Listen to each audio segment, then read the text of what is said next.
الحمد لله نحمده ونستعينه ونستغفره ونؤمن به ونتوكل عليه ونعوذ بالله من شرور أنفسنا ومن سيئات أعمالنا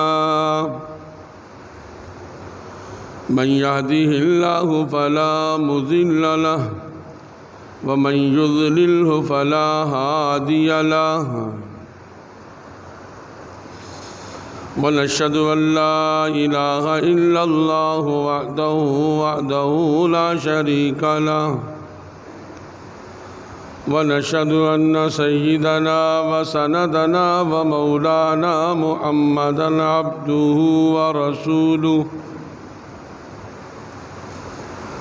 أما بعد فأعوذ بالله من الشيطان الرجيم بسم الله الرحمن الرحيم لقد رضي الله عن المؤمنين إذ يبايعونك تحت الشجرة فعلم ما في قلوبهم فأنزل السكينة عليهم وأثابهم فتحا قريبا قال النبي صلى الله عليه وسلم لكل نبي رفيق في الجنة ورفيقي في الجنة عثمان بن عفان رضي الله عنه رب اشرح لي صدري ويسر لي أمري واحلل عقدة من لساني يفقه قولي رب زدني علما رب زدني علما رب زدني علما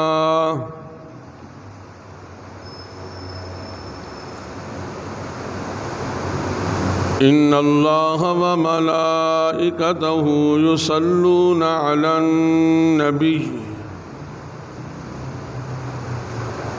يا أيها الذين آمنوا صلوا عليه وسلموا تسليما درود پاک اللهم صل على محمد وعلى آل محمد كما صليت على إبراهيم وعلى آل إبراهيم إنك حميد مجيد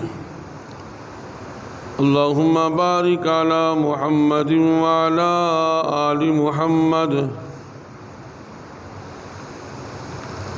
كما باركت على إبراهيم وعلى آل إبراهيم إنك حميد مجيد اللهم صل على جسد محمد في الأجساد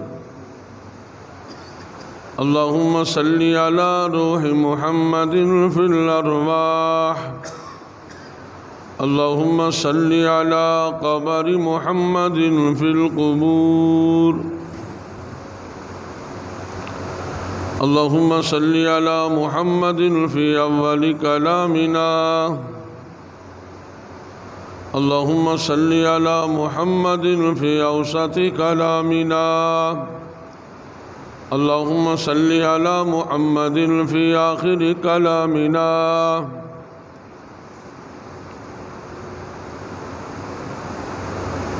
سبحانك لا علم لنا إلا ما علمتنا إنك أنت العليم الحكيم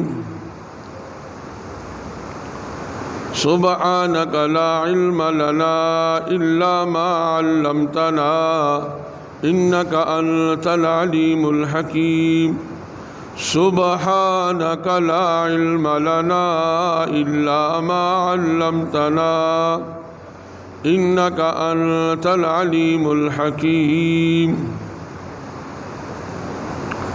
صدق الله مولانا العظيم وصدق رسوله النبي الكريم ونحن على ذلك لمن الشاهدين والشاكرين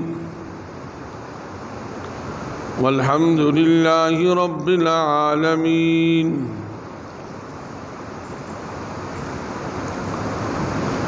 میرے واجب الاحترام بزرگوں اور دوستوں اور معزز سامعین کرام، اللہ جل شانہ عم نوالہ کا احسان عظیم ہوا کہ اللہ تعالیٰ نے مجھے آپ کو احب البلاد الی اللہ مساجدها میں جمع فرمایا، وابغض البلاد الی اللہ اسواقها سے دور رکھا۔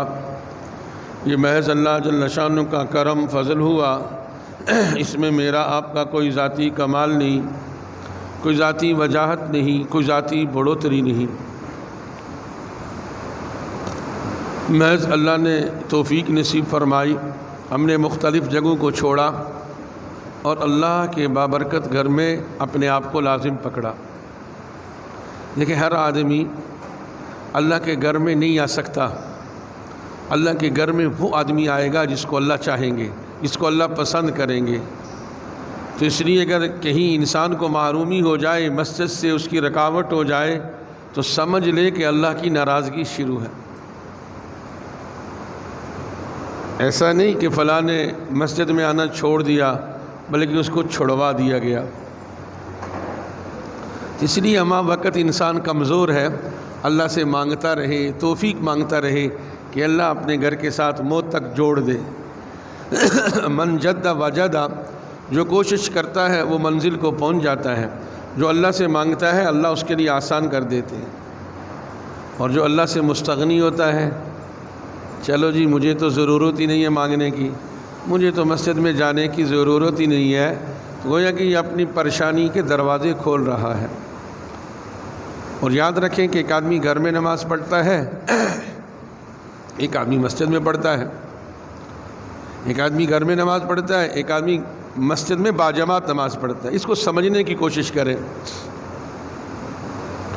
ایک تو یہ ہے کہ مسجد کا ثواب گھر میں نہیں مل سکتا، اور حدیث پاک میں آتا ہے کہ جو آدمی مسجد میں آ کر باجماعت نماز پڑھتا ہے اس کو ایک نماز پر 27 نمازوں کا ثواب ملتا ہے۔ تو ایک اللہ والے کی ایک دن نماز چھوٹ گئی جماعت سے، تو اس نے ایک نماز کو 27 مرتبہ پڑھا، تو آواز آئی غیب سے، فرشتوں کی آمین کا کیا کرو گے؟ جب امام کہتا ہے غیر المغضوب علیہم ولا الضالین، آمین کہتے ہیں مقتدی، تو اس میں فرشتے بھی مقتدی ہوتے ہیں، وہ بھی آمین کہتے ہیں۔ اور فرمایا کہ جس کی آمین فرشتوں کی آمین سے مل گئی اس کا بیڑا پار ہو گیا۔ تو اس لیے بات سمجھنے کی کوشش کریں۔ گھر میں بھی نماز ہو جاتی ہے، سارے معاملات ہیں، لیکن مسجد میں تو نور علی نور ہے۔ اللہ کی رحمت کی آغوش میں آدمی آ جاتا ہے، اور جو اللہ کے دربار میں آتا ہے اللہ اس کو محروم نہیں کرتے۔ تو اللہ جل شانہ مجھے بھی آپ کو بھی مسجد سے حقیقی تعلق نصیب فرما دے، اور ہماری کوئی نماز مسجد کے بغیر، جماعت کے بغیر نہ ہو، بلکہ ہر نماز کو کہیں بھی مسجد ہے، کہیں بھی موقع ہے، با جماعت نماز پڑھنے کی کوشش کرے، اور پھر اللہ سے دعا بھی مانگتے رہے۔ میرے بھائیو بزرگو، گزشتہ کئی جمعوں پر قربانی، حج، اسی کے متعلق بات ہوئی، اور یہ ذی الحج کا ماہ چل رہا ہے۔ اس ذی الحج کی 18 تاریخ کو داماد رسول جناب عثمان رضی اللہ تعالیٰ عنہ کی شہادت ہے۔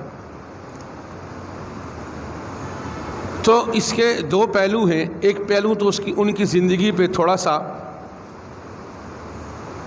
وضاحت، تھوڑی سی وضاحت اور تھوڑی سی تشریح، اور ان کی زندگی کیا تھی، جناب عثمان کیا تھے، اور اللہ نے چاہا تو دوسرے جمعے پر کہ جناب عثمان کی شہادت۔ حقیقت میں صحابہ کرام کی زندگی کے ایک ایک پہلو کو اگر ہم کھولیں تو ایک جمعہ کیا، 2 جمعے کیا، پورے سال کے جمعے بھی ناکافی ہیں۔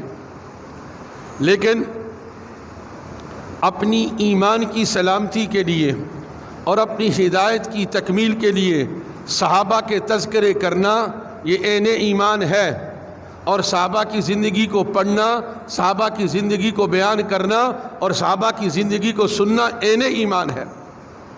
التماس ہے سب سے، ہر قسم کی کتابیں مل جاتی ہیں۔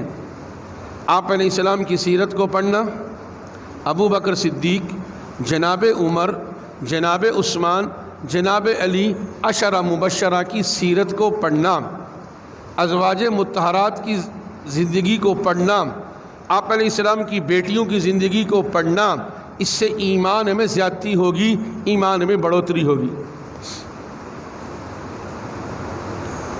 تو تھوڑا سا جناب عثمان رضی اللہ تعالیٰ عنہ کی زندگی کا جائزہ لیتے ہیں، اور خاص کر کے خلفائے راشدین، ان کی زندگی تو ہر مسلمان مرد، عورت، جوان، بچے کو ازبر ہونی چاہیے۔ بھائی آپ علیہ السلام کا سلسلہ نسب محمد بن عبداللہ بن عبد المطلب، یہ سارا سلسلہ یاد ہونا چاہیے۔ آپ کی کتنی بیٹیاں تھیں، ان کے نام گرامی یاد ہونے چاہیے۔ ہماری مائیں کتنی تھی ازواج مطہرات، ان کے نام یاد ہونے چاہیے۔ بھائی یہ ساری چیزیں انشاءاللہ قبر میں کام آئیں گی۔ ایمان کے ترازو میں ان کو رکھا جائے گا اور ایمان کا ترازو بڑھے گا۔ یہ ناول، یہ قصے کہانیاں، یہ فلاں کی زندگی، یہ ساری کی ساری فضول چیزیں ہیں آج جن میں ہماری استعداد ضائع ہوتی ہے۔ جناب عثمان رضی اللہ تعالیٰ عنہ کی زندگی کے پہلو پر کچھ جائزہ یوں ہے کہ رسول اللہ صلی اللہ علیہ وسلم کی زندگی میں آپ نے جو انگوٹھی پہنی ہوئی تھی، اس انگوٹھی پر لکھا تھا محمد الرسول اللہ، جو آپ مہر لگایا کرتے تھے۔ اور جناب ابو بکر صدیق رضی اللہ تعالیٰ عنہ کی انگوٹھی پر لکھا تھا الیس اللہ بکاف عبدہ، کیا بندے کے لیے اللہ کافی نہیں؟ اور جناب عمر رضی اللہ تعالیٰ عنہ کی انگوٹھی پہ لکھا تھا تیری کامیابی کے لیے موت کا یاد رکھنا کافی ہے۔ اور جناب عثمان رضی اللہ تعالیٰ عنہ کی انگوٹھی پہ لکھا تھا اللہم احینی سعیدا و امتنی شہیدا، اللہم احینی سعیدا و امتنی شہیدا، اللہ سعادت کی زندگی اور شہادت کی موت۔ تو آج آپ کے سامنے احینی سعیدہ کی کچھ تشریح اور وضاحت ہے، اور اگلے جمعہ پر وامتنی شہیدہ کی وضاحت ہوگی۔ میرے بھائیو بزرگو دوستو، معاشرے میں کس آدمی کو بڑا سمجھا جاتا ہے، کس کو سعید سمجھا جاتا ہے، کس کو نیک بخت سمجھا جاتا ہے؟ جو خاندانی اعتبار سے اونچا ہو، کہ بھئی فلاں کا خاندان ایسا ہے، فلاں کا خاندان ایسا ہے۔ تو مورخین نے لکھا باپ کی طرف سے آپ اموی تھے، بنو امیہ سے آپ کا تعلق تھا، آپ علیہ السلام قریشی تھے، تو فرمایا کہ باپ کی طرف سے بھی 5ویں پشت پر جا کے سلسلہ نسب جناب عثمان اور رسول اللہ صلی اللہ علیہ وسلم کا مل جاتا ہے، اور اسی طرح ماں کی طرف سے بھی آپ کا سلسلہ جناب رسول اللہ صلی اللہ علیہ وسلم کے ساتھ جا کر مل جاتا ہے۔ تو کسی انسان کی سعادت مندی کے لیے اس کے خاندان کا اعلیٰ و بالا ہونا ضروری ہے، اور یہ بات جناب عثمان رضی اللہ تعالیٰ عنہ کو کامل طور پر حاصل تھی کہ آپ کا سلسلہ نسب جا کر رسول اللہ صلی اللہ علیہ وسلم کے سلسلہ نسب سے جا کر مل جاتا تھا۔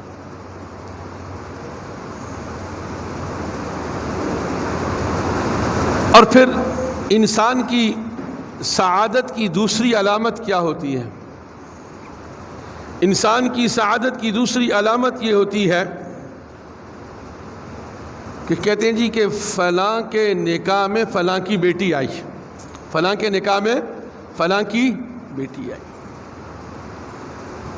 میرے بھائیو بزرگو دوستو، جناب عثمان رضی اللہ تعالی عنہ کے نکاح میں یکے بعد دیگرے دو بیٹیاں رسول اللہ صلی اللہ علیہ وسلم کی آپ کے نکاح میں آئی۔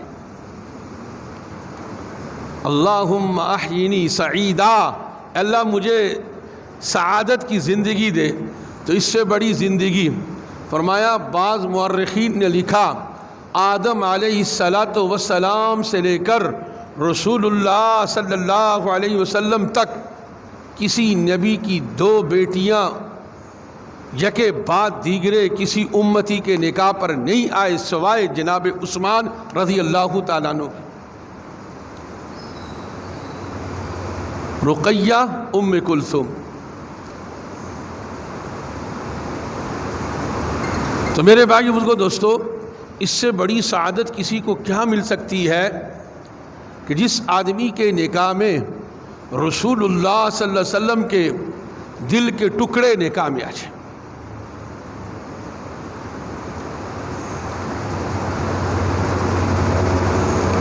اور ایک آپ کا لقب تھا ذو النورین، دو نوروں والے۔ عام طور پر تو یہ مشہور ہے نا کہ آپ کے نکاح میں دو بیٹیاں آئیں تو اس لیے آپ کو ذو النورین کہتے ہیں، لیکن اس میں بہت ساری اور بھی حکمتیں لکھی ہیں علماء کرام نے، محدثین عظام نے، کہ آپ نے دو ہجرتیں کی، ایک حبشہ کی ہجرت اور ایک مدینہ کی ہجرت، اس لیے بھی آپ کو ذو النورین کہا جاتا ہے۔ اور آپ دو موقع پر شریک نہیں ہوئے، اس لیے بھی آپ کو ذو النورین کہا جاتا ہے۔ آپ بیت رضوان میں شریک نہیں تھے لیکن آپ کو شریک سمجھا گیا، آپ غزوہ بدر میں شریک نہیں تھے، آپ کو شریک سمجھا گیا، اس لیے بھی آپ کو ذو النورین کہا جاتا ہے۔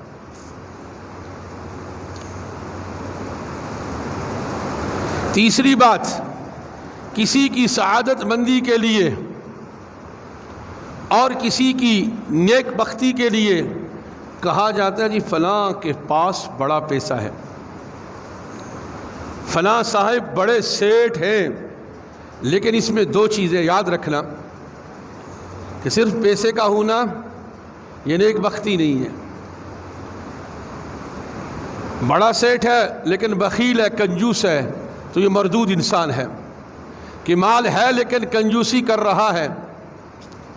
اچھا، دوسری شق یہ بھی ہے، مال ہے لیکن غلط راستوں پہ لگ رہا ہے، فضولیات میں، رسومات میں، بدعات میں لگ رہا ہے، یہ بھی غلط ہے۔ مال ہے، دل ہے اور نیک چیزوں میں لگ رہا ہے۔ فرماتے ہیں غزوہ تبوک کے موقع پر جب رسول اللہ صلی اللہ علیہ وسلم نے چندہ مانگا، اس کو جیش العسرہ بھی کہتے ہیں، تنگی کا لشکر۔ بعض مفتی بن جاتے ہیں نا، یہ علماء کرام مدارس کے لیے چندہ کیوں مانگتے ہیں، دینی مصارف کے لیے چندہ کیوں مانگتے ہیں؟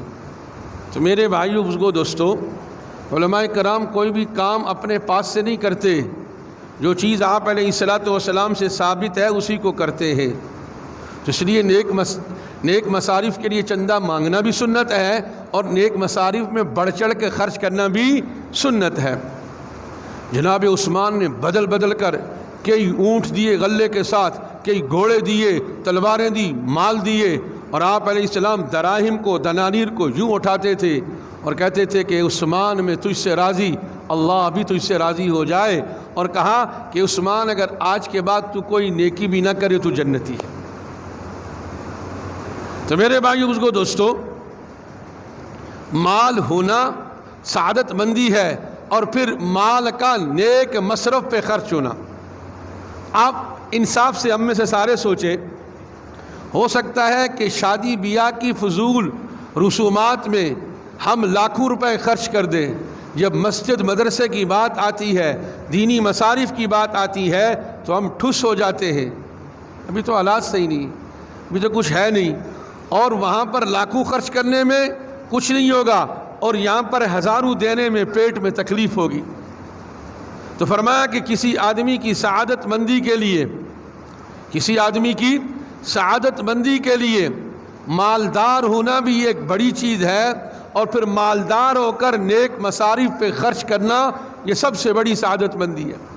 فرماتے ہیں کہ قباء کے مقام پر جب آپ علیہ السلام مکہ سے ہجرت کر کے آئے تو چوتھی اینٹ جناب عثمان نے رکھی، پہلی اینٹ رسول اللہ صلی اللہ علیہ وسلم نے لگائی، دوسری اینٹ جناب ابو بکر صدیق رضی اللہ تعالیٰ عنہ نے، اور تیسری اینٹ جناب عمر نے، اور چوتھی اینٹ جو رکھی جناب عثمان رضی اللہ تعالیٰ۔ اور مسجد قباء کا بیشتر حصہ آپ کے مال سے تیار ہوا،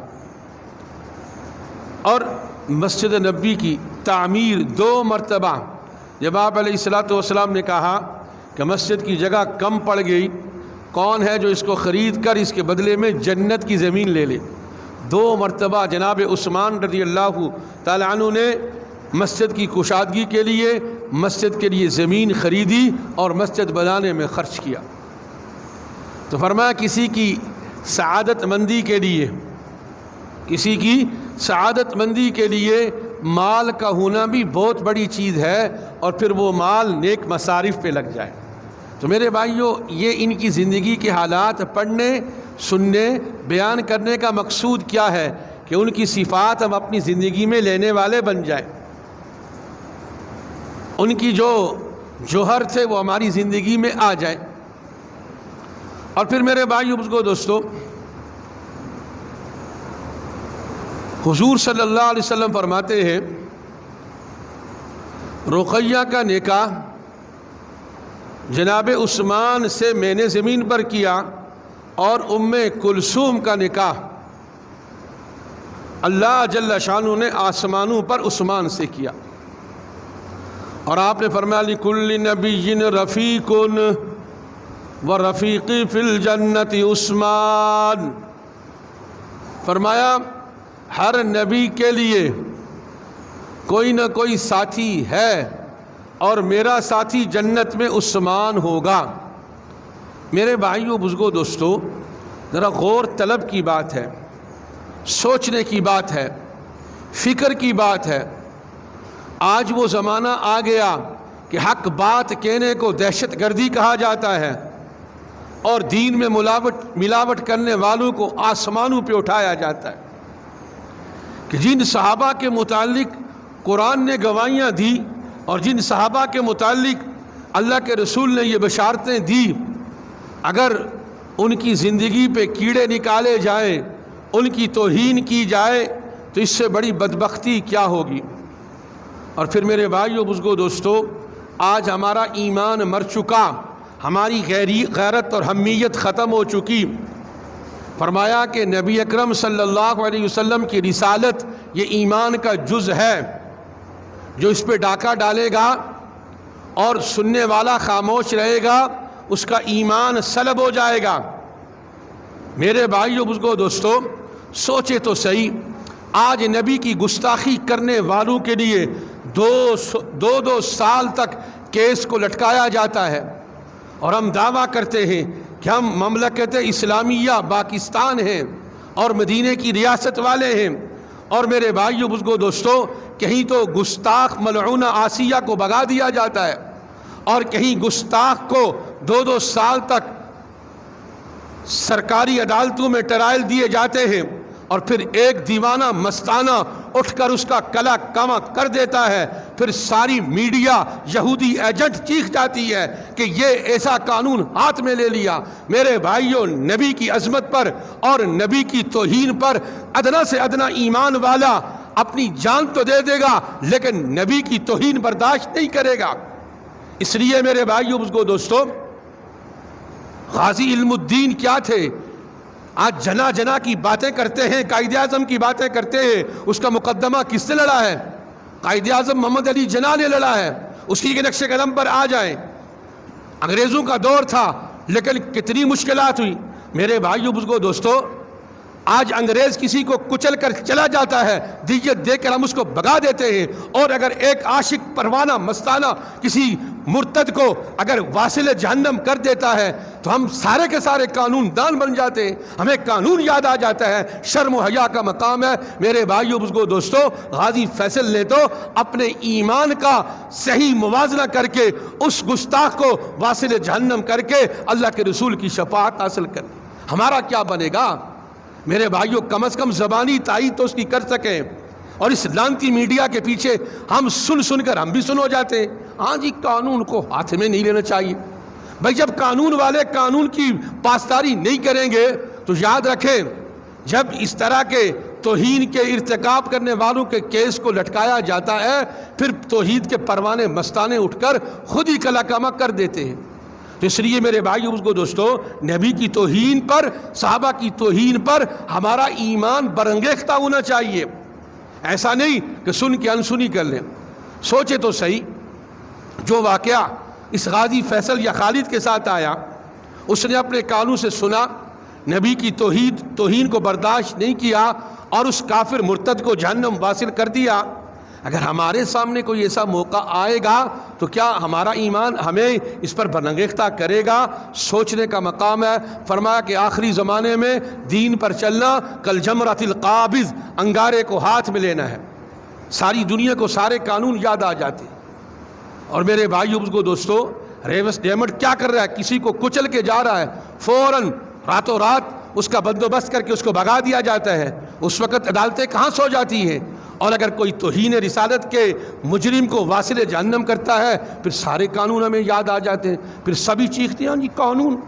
ارے میرے بھائیو کو دوستو، ایک عمیر ابن عدی صحابی ہیں، نابینا صحابی ہیں، اور ایک عورت رسول اللہ۔ یہ کبھی موقع ہوا تو اس پہ بات کریں گے، جتنے بھی گستاخ رسول تھے ان کو کیسے جہنم واصل کیا گیا۔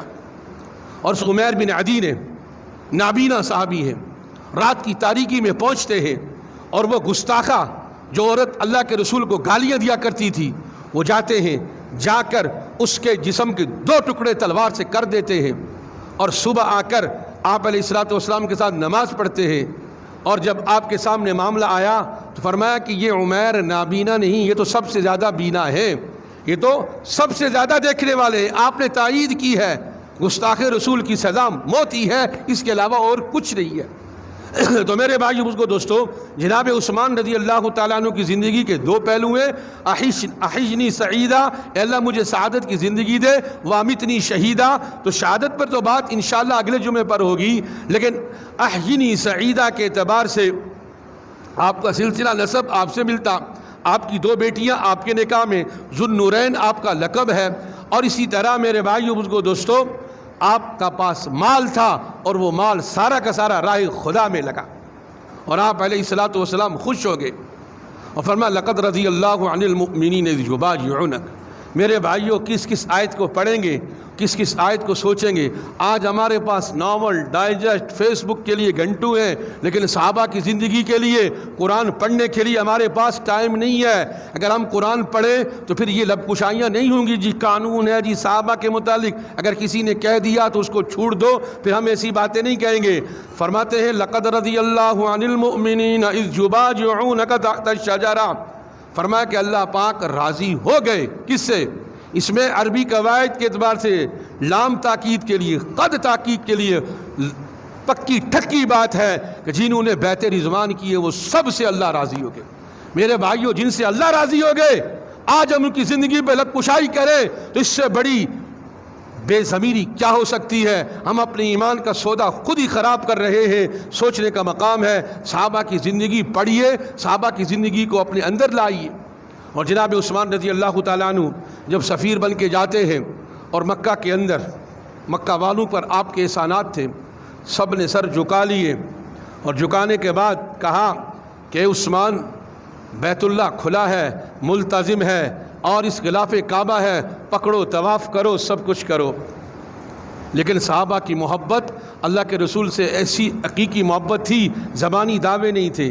کہا عثمان کٹ تو سکتا ہے، نبی کے بغیر بیت اللہ کا طواف نہیں کر سکتا۔ اور ادھر خبر مشہور ہو گئی کہ جناب عثمان رضی اللہ تعالیٰ عنہ کو شہید کر دیا گیا، آپ نے 1400 صحابہ سے بیعت لی کہ ہم خون عثمان کا بدلہ لیں گے، یہاں سے ایک اینچ پیچھے نہیں جائیں گے۔ میرے بھائیو بزرگو دوستو، نبی کی زندگی کے درس دینے والے ان آیات کو غور سے پڑھے اور نبی کے ان واقعات کو دیکھے۔ اور پھر کیا ہوا؟ بعد میں پتہ چلا کہ خبر جھوٹی ہے۔